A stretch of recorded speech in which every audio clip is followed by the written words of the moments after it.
अब समझना शुरू करिए। अब अपनी बहू को समझो ये क्या है, बेटे को भी समझो अब क्या है। क्योंकि आदमी एक ऐसा प्राणी है जो रोज बदल जाता है, रोज उसमें नयापन आता है, नवीनता आती है। इसलिए आदमी को जब मिलो आप तब उसको फिर से रीडिंग करो, समझो और उसके बाद उसके साथ में व्यवहार करो। और जो आदमी को रीडिंग करना जान जाता है, आदमी को पढ़ना जान जाता है, आदमी को समझना जान जाता है, वो आदमी जिंदगी में कभी फेल नहीं होता है। इसलिए आदमी को रीडिंग करो। BA की डिग्री प्राप्त कर लेना आसान है, आदमी को समझना बहुत कठिन है। जो आदमी आज ईमानदार है कल ईमानदार रहेगा कि नहीं रहेगा ये संदेह की बात है। जो आदमी आज आपसे प्रेम करता है कल भी प्रेम करेगा कि नहीं करेगा ये थोड़ा संदेह की बात है। जो आदमी आज तुम्हारा बहुत ख्याल कर रहा है कल ख्याल करेगा कि नहीं करेगा ये बहुत डाउट भरी बात है। विवाह होने के बाद जो पति अपनी पत्नी को कोमल हाथों से छू करके पकड़ कर कहता आगे चलो पीछे चलो आओ आओ, ये हाथ 10 साल के बाद कोमल रहेंगे कि कठोर हो जाएंगे क्या पता है। मैंने इन्हीं पतियों को अपनी पत्नी से गले मिलते देखा है और इन्हीं पतियों को अपनी पत्नी का गला दबाते भी देखा है। हद हो गई। मनुष्य कब बदल जाए, कब बिगड़ जाए, कब उलझ जाए कुछ पता नहीं है। इसलिए अपनी जिंदगी को उलझने से बचाओ, अपनी जिंदगी को बिगड़ने से बचाओ। स्वयं को संभालने का जिम्मा स्वयं का ही है, खुद को संभालो। मैंने सुना है एक लड़के और लड़की का विवाह हुआ। लड़का अपनी पत्नी को बार बार बोलता था चंद्रमुखी, पत्नी खुश हो जाती थी कि मैं चंद्रमुखी हूं। चंद्रमा जैसा उसका मुख, ये मुख भी बहुत विचित्र है। हर आदमी अपना अपना मुख सुधारता है, पीठ का किसी को ख्याल नहीं। मुंह कितना सौभाग्यशाली है, कितना क्रीम पाउडर लिपस्टिक नाना प्रकार के केमिकल इस मुंह को मिल जाते हैं। पीठ पीछे रोती रहती कि हमको कुछ नहीं मिला।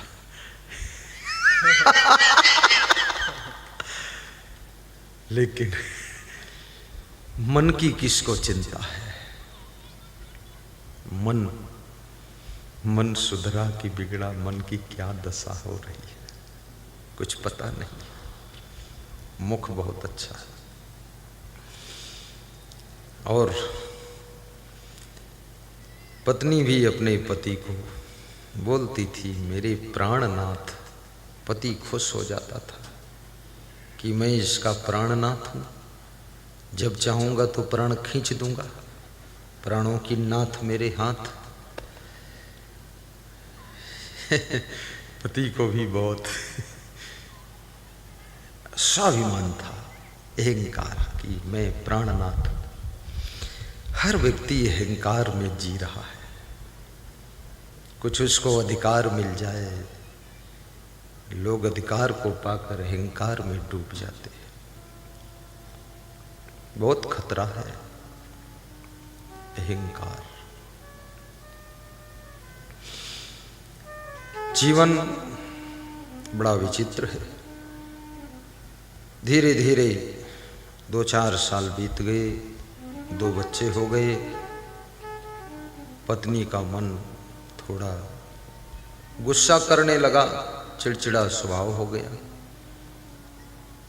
तो पति कभी कभी डांट देता था पत्नी को,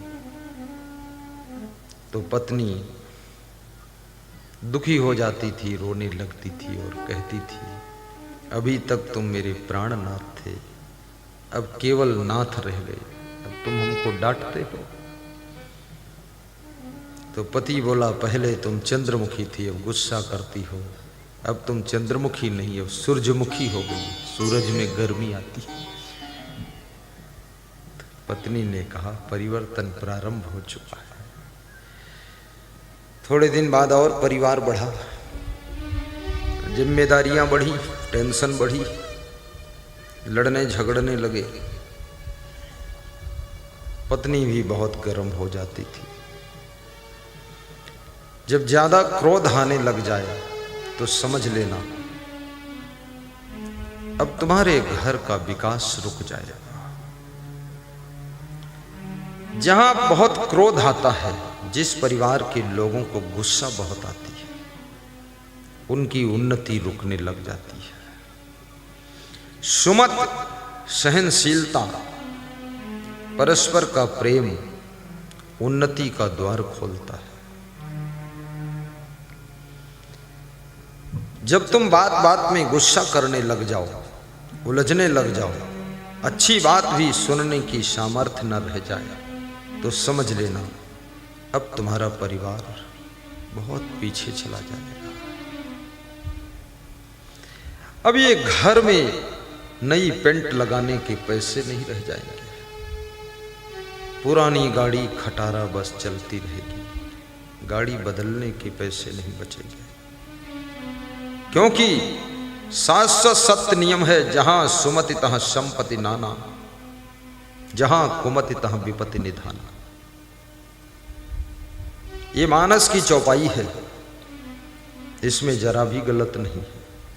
इसको 3 बार गाइए, इसका प्रभाव आपके दिल पर पड़ जाएगा। काम धाम की फिक्र छोड़ करके सत्संग में बैठ जाइए, ध्यान से सुनिए, चित्त लगाकर सुनिए। कुर्सियों का भी इंतजाम है, जिनके घुटनों में दर्द, कुर्सियों पर बैठ जाइए और हिलिए डुलिए मत, जाइए मत, उठिए मत, ये बीड़ी उड़ी पीने भी मत जाइए। कितने लोग मैं देखता हूँ आधा घंटे में ही उनको न जाने क्या जरूरत आ जाती, उठ के चल देते। पूछो कहाँ जा रहे हो, बोले गुड़ाखू घिसने जा रहे हैं। ये गलत काम मत करो, ध्यान से सुनो। जहाँ सुमति तहाँ संपत्ति नाना, हो जहाँ सुमति तहाँ संपत्ति नाना, जहाँ कुमति तहाँ विपत्ति निधाना, जहाँ सुमति तहाँ संपत्ति नाना। सुमत ये बहुत बड़ी चीज है, छोटी चीज नहीं है। जहां सुमति तहां संपत्ति नाम।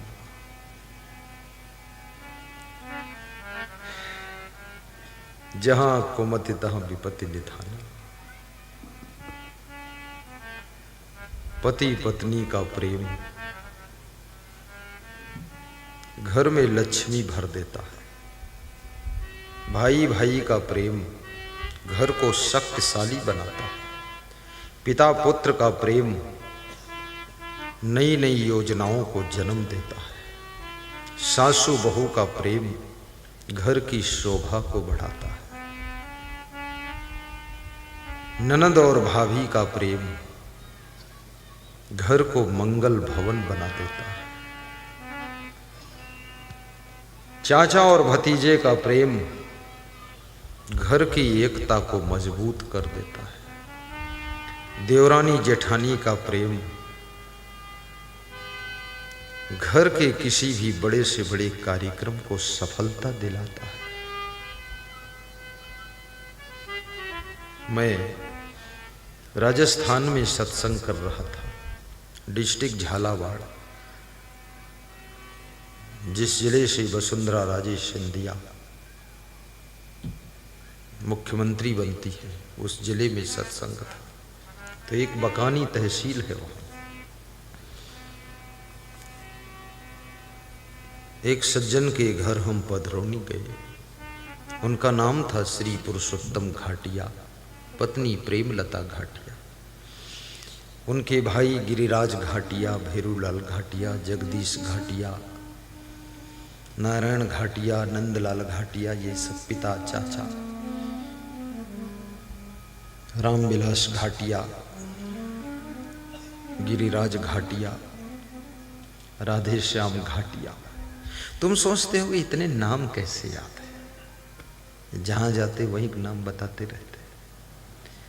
याद है और कैसे याद है, कैसे क्या होता उसमें। तो हमारे साथ में 25 महात्मा गए उनके यहाँ, और 30-40 और भक्त लोग गए, 10-12 पुलिस जवान गए, और उनके परिवार में भी 65 लोग थे, बड़ा परिवार। सबका बना नाश्ता ज़्यादा हो गया ना, फिर उनके सबके जूठे बर्तन बहुत ज़्यादा हो गए। तो मैंने जलपान किया ऊपर। जलपान करके जब उतरा, मैं देखा आंगन में, बड़ा आंगन था, तो 14-15 महिलाएं बर्तन मांज रही हैं। तुमने कहा ये कौन है? बोले सब घर की माता बहन। तो हमने कहा पुरुषोत्तम घाटिया आपकी पत्नी? बोले वो भी जुटी है। तो हमने कहा ये क्या है? बोले जनपद अध्यक्ष है। तो हमने कहा धन की स्थिति क्या है? बोले बरस रहा है, जब से आपके चरण पड़े हैं पेट्रोल पंप हो गया है, बसें ट्रक हो गई हैं, मकान लंदन जैसा बना हुआ है, 8-10 मकान बन गए तब से गुरुदेव। मेरा प्रोग्राम भी 5 बार करा दिया, कम से कम 20 लाख मेरे ऊपर खर्च कर दिया। बोले जब प्रोग्राम कराता हूं तो कुछ न कुछ बड़ा काम हो जाता है। दान किए धन ना घटे, कही गए संत कबीर। दान करने से धन नहीं घटता है, दारू पीने से धन घटता है। और दारू पीने से केवल धन ही नहीं घटता है, दारू पीने से तन भी घटता है, ये शरीर। और दारू पीने से केवल शरीर नहीं, सम्मान भी घटता है। इसलिए पीना है तो दूध पियो, दारू मत पिया, गुड़ा को मत घिसो, बस गुड़ खा लो। भोजन के बाद गुड़ खा लो तो भोजन डाइजेस्ट हो जाता है। शाम को सोने से पहले गुड़ खा लो, सुबह पेट साफ हो जाता है। और गुड़ खाकर अगर गुनगुना पानी पी लो तो पेट की कब्जियत खत्म हो जाती है। अब यहाँ डॉक्टरी थोड़ी बताऊंगा मैं, सबकी तबीयत ठीक हो जाएगी तो फिर डॉक्टर क्या करेगा? ये फरफौद के सब डॉक्टर दुखी हो जाएंगे कि असंग साहब अब कभी मत आना। तो हमने सबको ऐसा बताया है कि हम बर्बाद हो गए, इसलिए ज़्यादा दवा ववा नहीं बताता मैं। फिर भी कभी कभी मुख से निकल गया तो सीख लो आप। कार्त किशोर यादव धन्य हो। तो जीवन में दवा से राहत मिलती है, लेकिन दवा से स्वास्थ्य नहीं मिलता है। संयम भी करना पड़ेगा। तो जहां सुमतितः संपत्ति नाना, जहां कुमतितः विपत्ति निधाना। दाम्पत्य कलहो नास्ति श्री स्वयं आगता। नीतिकार कहता है जिसके दंपति जीवन में कलह कलेश नहीं है, पति पत्नी प्रेम से रहते हैं, गुरु शिष्य प्रेम से, देवरानी जेठानी प्रेम भाव से रहती है, वहां पर लक्ष्मी स्वयं आकर निवास करती है। धन कैसे आएगा इसकी चिंता मत करिए, हम प्रेम से कैसे रहें इस बात की चिंता करें। क्योंकि जहां प्रेम होता है वहाँ धन तो छाया की तरह आता है, वहाँ सफलता भी आती है, उन्नति भी होती है। आप देखिए भगवान श्री राम के भाई भाई में प्रेम था तो अयोध्या में कनक भवन बन गया। रावण अपने भाई को लात मारकर निकाल देता है, विभीषण का अपमान करता है, भाई भाई में कुमत है तो रावण की सोने की लंका भी राख हो जाती है। तुम देवरानी जेठानी बस प्रेम से रहो और कुछ मत करो, चिंता ही मत करो, देख लेना क्या हो रहा है। मिट्टी छुओगी सोना बन जाएगा। यदि तुम्हारी देवरानी कोई एक सामान ज्यादा ले ले तो उसको दूसरा भी उठा कर दे दो कि ये भी ले जाओ। जय हो देवरानी की।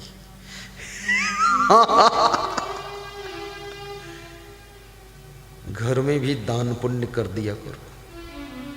आपकी जेठानी भी कमजोर हो, थोड़ा उसको दान दे दो, कुछ ले। कन्यादान, बेटी कितनी ही धनवान हो पर बेटी को हमेशा दान देना चाहिए। ये बेटी का सम्मान है। बेटी हंसते हुए आती है अपने मायकों को। ससुराल से जब मायका आना होता ना, हंसते हुए आती है, और मायके से जब ससुराल जाती है तो ज्यादातर बेटियां रो कर जाती है। क्यों? क्योंकि वो जानती एक महीना माँ बाप के यहाँ रहे, एक महीना भाई भाभी के साथ रहे, एक साड़ी भी नहीं दिया है। इतना कंजूस भाई, दुख हो जाता है। एक साड़ी नहीं, हो सके तो गाड़ी दे दो, साड़ी की तो बात ही छोड़ो, दे दो। कन्यादान है। बहन की सेवा हमेशा करते रहो।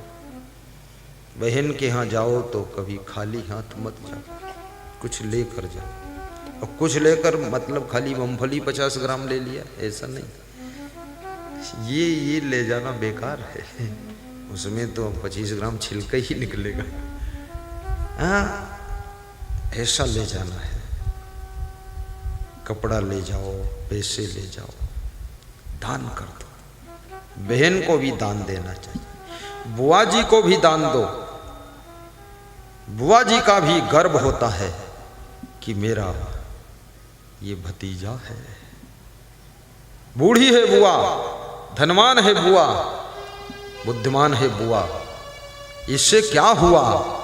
गुरुजी की दुआ। कुछ बुआ को भी दे दो, बुआ का मन खुश हो जाए। तुम कहोगे गुरुजी बता रहे हैं सबको दे दो दे दो दे दो, तो अपने पास क्या बचेगा? अपने पास तुम भी तो किसी की बुआ हो, तुमको भी मिलेगा।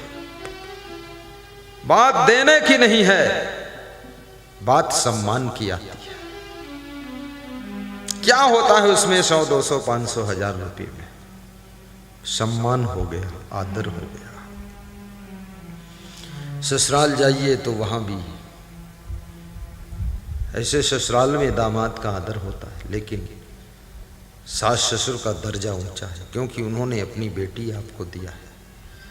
वहाँ उनके सम्मान में कुछ मीठा ले जाइए, उनको जो पसंद हो वो भेंट कर दीजिए। लीजिए ससुर जी, खाइए थोड़ा। वो तो तुम्हारे लिए बहुत बनाना चाहते हैं, बड़ा बड़ा सब बनाएंगे खिलाएंगे, लेकिन नहीं, तुम उनका भी आदर करो। रिश्तों का भी आदर होना चाहिए, और जो रिश्तों का आदर करता है वो व्यक्ति हमेशा खुश रहता है। किसी का अनादर करने वाले लोग कभी खुश नहीं रह सकते हैं, और जो सबका आदर करता है कभी दुखी नहीं होता है, कभी दुखी नहीं होता है। अभी जैसे पंडित नवीन कृष्ण महाराज जी आए, मुझे इशारा दे रहे थे मैं नीचे बैठ जाऊं। हमने कहा नहीं नहीं, ऊपर बैठो कुर्सी पे। फिर बोले कि अब उधर बैठ जाऊं, कथा शुरू हो गई। आहा, क्या बात है, चिक चिका चिक। क्या हो गया ये, कुछ पता ही नहीं है। लाइट लाइट हो गई है। बोलो सदगुरु भगवान की जय जय। मुस्कुराइए, लाइट चली गई है। मुस्कुराइए कि लाइट आने वाली है।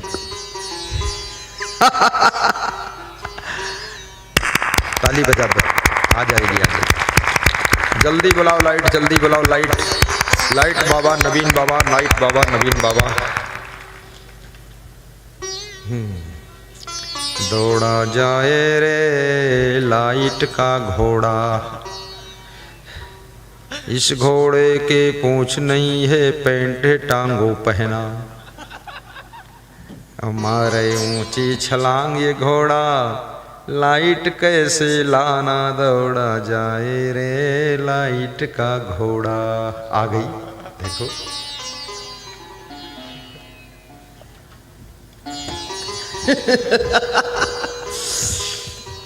साहिब बंदगी साहिब। चलिए स्टार्ट करिए। जहाँ सुमति तहाँ संपत्ति नाना,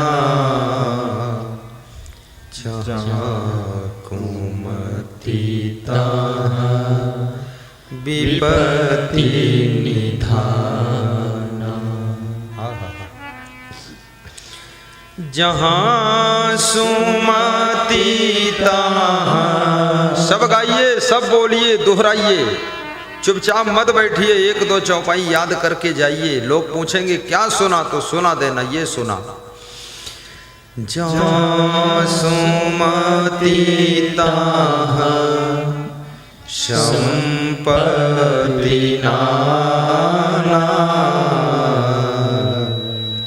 जहाँ कुमति तहाँ विपत्ति निधाना। जहाँ कुमति तहाँ विपत्ति निधाना। लोगों के घर में कुमत क्यों पैदा होती है, कैसे पैदा होती है, कुमत कैसे आती है? इसका फार्मूला है। जिस घर में आलसी लोग होंगे उस घर में कुमत बढ़ेगी। जिस घर में कोढ़िया होंगे, 36 गढ़िया और घर घर कोढ़िया, कोई हो 36 गढ़िया हो चाहे उत्तर प्रदेश वाला हो, अगर कोढ़िया आदमी है घर में। मेरा एक साधु डॉक्टर से बोला कि डॉक्टर साहब मुझे कुछ बताओ। डॉक्टर ने पूछा कुछ पूछो तब तो बताऊं। बोले मेरे से सवेरे उठा नहीं जाता है, उठ नहीं पाता हूं सवेरे जल्दी। तो डॉक्टर ने कहा तुम कोढ़िया हो। तो वो साधु उठकर चला गया। बोले हो गया जवाब। अरे आलसी हो, कोढ़िया हो, पड़े रहते हो, सोकर उठते नहीं हो, डॉक्टर से दवा मांग रहे। उठने की भी कोई दवा होती है, लेटने की कोई दवा नहीं। लेट जाते हो तुरंत 10-10 घंटे सोते हो और बोलते उठा नहीं जाता है। आलसी कहीं का। जिस घर में आलसी होंगे उस घर में कुमत फैले, और जिस घर में क्रोध करने वाले लोग होंगे उस घर में कुमत फैलेगी। सहनशीलता की आवश्यकता है। कभी आपका पति कुछ बोल दे, सह लीजिए। हर व्यक्ति को जवाब नहीं देना चाहिए, थोड़ा सुनने की भी क्षमता रखो। मुस्कुरा कर सुन लो, गम खा लो। कभी सासू को समझाती है, सुन लीजिए। और सासू भी समझ ले, ये भी देख लो बहू क्या तुमसे अधिक बुद्धिमान होशियार तो नहीं है। मेरे गुरु ने शुरू में तो मुझे आत्मज्ञान दिया, उसके बाद मेरा गुरु कभी मुझे समझाया ही नहीं। तो हमने कहा गुरुजी समझाओ ना। बोले समझाऊं क्या, जितना समझाना है उससे ज़्यादा समझ आ चुकी है। अब ज़्यादा इंजेक्शन लगाऊं तो ओवर डोज हो जाएगा। तो अगर बहुत समझदार है तो समझाना नहीं चाहिए, नहीं, फालतू नहीं। और शास्त्रों में लिखा है कि परस्पर का प्रेम घर का सुख है, परस्पर का द्वेष घर का नरक है। जहां सुमति तह संपत्ति नाना, जहां कुमति तह विपत्ति निधान। अपने पति का भी सम्मान करो, आदर करो। आपका पति कभी इसका मनोबल कम न होने पाए। कृष्ण अर्जुन का मनोबल सिर्फ बढ़ाते थे, कृष्ण युद्ध नहीं करते थे, नहीं, लेकिन अर्जुन का मनोबल बढ़ा देते थे। मैं निवेदन करूंगा कि आप भी अपने घर में एक दूसरे का मनोबल बढ़ाइए। अपनी पत्नी को भी फालतू बोल बोल कर दुखी मत करिए, क्योंकि उसका और कौन सहारा है। पति के लिए अपने माता पिता भाई बहन सब छोड़ करके आई है, और ऊपर से तुम यहाँ बार बार इंजेक्शन मार रहे हो।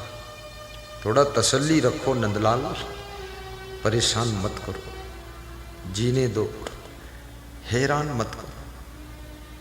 अपना स्वभाव सुधारो, आदत सुधारो, अपने वाणी को भी सुधारो। दुख मत दो,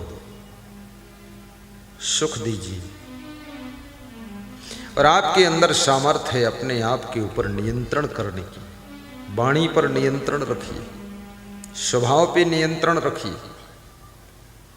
और नियंत्रण में कितनी शक्ति है। जब किसी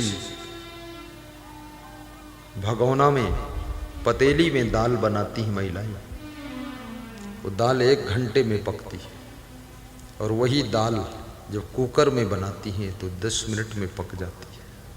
कारण क्या है? चूल्हा वही है, पानी दाल वही, बनाने वाली वही।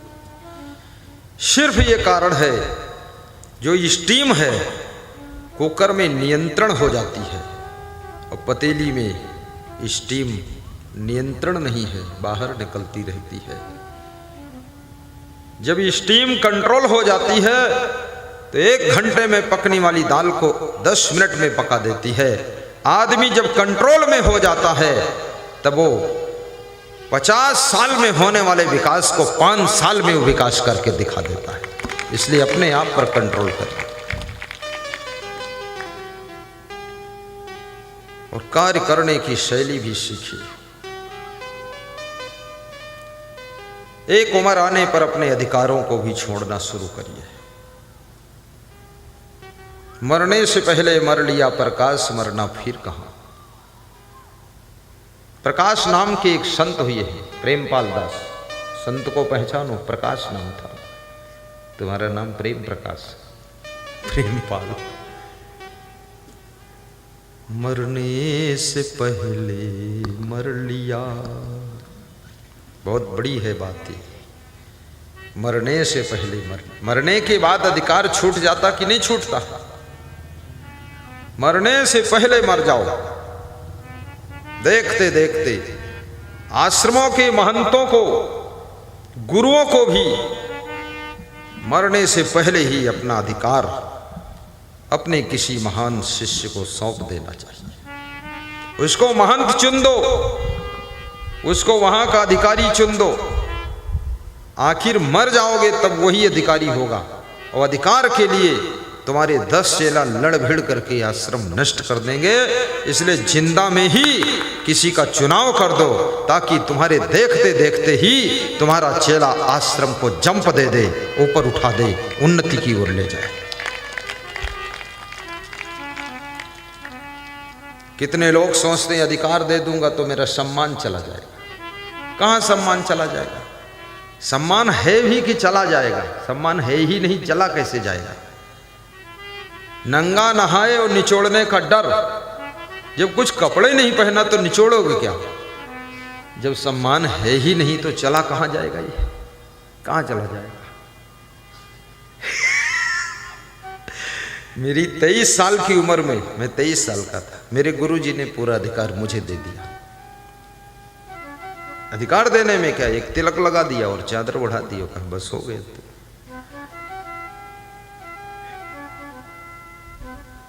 हमने गुरुजी का कोई भी कुंजी ताला नहीं लिया ना, उसको क्या लेना है। करने वाले के लिए चारों दिशाओं में बहुत कुछ बाकी पड़ा है, ना करने वालों के लिए तो एक साइकिल के लिए ही झगड़ा शुरू हो जाएगा, जो कुछ करना ही नहीं चाहते। कुछ काम करो, कुछ काम करो। हमारे गुरु सुखी हो गए। हमारे गुरु 6 बजे नाश्ता सुबह कर लेते हैं और नाश्ता करके थोड़ा टहलते हैं, पैदल चलते हैं, उसके बाद आकर के थोड़ा सो जाते हैं और 7-8 बजे फिर सो जाते हैं। सुबह 1 घंटा सो लेते हैं, फिर उठते हैं तो स्नान कर लेते हैं। स्नान करके फिर बैठकर अध्ययन करते हैं, प्रवचन सुनाते, दर्शन देते। फिर 11-12 बजे भोजन कर लेते हैं। भोजन करके फिर पढ़ते हैं, दर्शन देते, थक जाते हैं। दर्शन करने वाले 50 लोग बैठे हैं, उसी बीच हम सो जाते हैं। तो मैंने कहा गुरुदेव सबके बीच में सोते हो, शर्म नहीं लगती? बोले शर्म इनको लगना चाहिए, उठ के चले जाएं जब हमें नींद आ रही। ये बेशरम सब बैठे हैं, हम क्यों शर्म करें? तो हमने कहा अंदर सो जाओ। बोले नींद बाहर आ रही, अंदर क्यों जाऊं, अंदर जाने में ही डिस्टर्ब हो जाएगा। वहीं सो जाते हैं। जो दर्शन करने वाले एक एक उठ के चले जाते हैं। बोले अब सो गए। फिर 1 घंटे बाद उठते हैं, फिर पानी पीते हैं, मुंह धोते हैं, फिर दर्शन देते हैं। शाम हो जाती है, शाम को 6-7 बजे चना वना चबा लेते हैं, 1 गिलास दूध पी लेते हैं और फिर 7-8 बजे सो जाते हैं। सुबह फिर उठ जाते 3 बजे 4 बजे। ये है दिनचर्या। तो मैंने कहा बिल्कुल घोड़ा बेच कर सोते हो। बोले घोड़ा क्या, तुम जैसे सब शिष्य मिल गए इतने, तो हमें क्या फिक्र है, क्या फिक्र है। पुत्र वही है जो अपने माता पिता की फिक्र को खत्म कर दे, और शिष्य वही है जो अपने गुरु की फिक्र और जिम्मेदारी को हल्का कर दे, उसे शिष्य कहते हैं। नहीं तो शत्रु हैं ये सब, हैरान करने के लिए पैदा हुए हैं। कौरव जैसी भीड़ फालतू, अब्बा पप्पा पप्पी करते चले जा रहे हैं फालतू। मम्मी में माता पिता को हल्का कर दो, अपने गुरु को भी हल्का फुल्का कर दो। और जिस घर में रहो, जिस आश्रम में रहो, उसका उत्थान करो, पूरी ताकत उसमें लगाइए, विकास कर दीजिए।